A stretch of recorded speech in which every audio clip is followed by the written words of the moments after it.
कुंभ नगरी प्रयागराज में देश विदेश से श्रद्धालुओं के पहुंचने का सिलसिला लगातार जारी है। दुनिया के इस सबसे बड़े जन समागम में आए साधु संत, संगम की घाटें और अन्य चीजें खूब सुर्खियां बटोर रही हैं। इसी कड़ी में संगम तट से एक और रोचक तस्वीर निकलकर सामने आई है।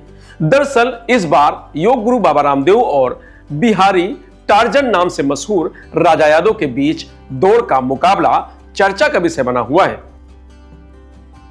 तस्वीर में बाबा रामदेव अपने अंदाज में राजा यादव के साथ रेस लगाते हुए नजर आ रहे हैं। इस रोचक मुकाबले को देखने के लिए महाकुंभ में शामिल होने आए श्रद्धालुओं की भीड़ इकट्ठा हो गई। श्रद्धालुओं ने इन दोनों फिटनेस फिक्र के बीच हुए दिलचस्प मुकाबले का खूब आनंद लिया। हालांकि इस रेस का कोई परिणाम सामने नहीं आया, लेकिन इस रेस के बाद राजा यादव ने लोगों को अपनी कलाबाजी भी दिखाई। साथ ही बाबा रामदेव और राजा यादव ने एक दूसरे को गोद में उठाकर लोगों को खूब हंसाया। यही नहीं, रेस के बाद बाबा रामदेव ने शरीर और मन को स्वस्थ रखने के लिए कई अच्छी बातें भी बताई। सुनिए इस दौरान बाबा रामदेव ने और क्या कहा।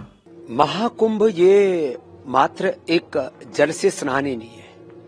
योग से, ध्यान से, ज्ञान से, भक्ति से, सेवा सुमिरन से, जप से, तप से, आध्यात्मिक अनुष्ठानों से अपनी ऊर्जा का ऊर्ध्व आरोहण, यही संगम है ज्ञान योग, भक्ति योग, कर्म योग का। ये संगम है प्रेम, करुणा और मैत्री का। ये संगम है ऋग यजु साम की जो त्रय विद्या है, और मनसा वाचा कर्मणा पवित्र रह करके शरीर से, इंद्रियों से, मन से, प्राण से आत्मा को उस परमात्मा के साथ में मिला देना, इसका ये महासंजोग है इस महाकुंभ में। और केवल मात्र स्नान ही नहीं, स्नान करते करते ये संकल्प कि मैं अपने जीवन से कम किसी एक बड़े दोष को त्यागने का संकल्प लेता हूं और किसी एक बड़े सद्गुण को धारण करने का संकल्प लेता हूं। इन व्रतों और संकल्पों के साथ हमें कुंभ में स्नान करना चाहिए। अन्यथा तो लोग आते हैं, नहाते हैं और चले जाते हैं। मेला में बहुत झमेला भी है, उस तरफ नजरें मत डालना। कोई चिलम पी रहा है, कोई और कुछ ऐसे करतब कर रहा है जो हमारी सनातन संस्कृति, हमारी मूल प्रकृति, हमारी शालीनता, हमारी सात्विकता के अनुरूप नहीं है। उधर ध्यान नहीं देना। पूरे संसार में सात्विक, राजसिक, तामसिक तीनों तरह के आपको दृश्य मिलेंगे। आप अपनी ग्राह्यता पर केंद्रित रहना।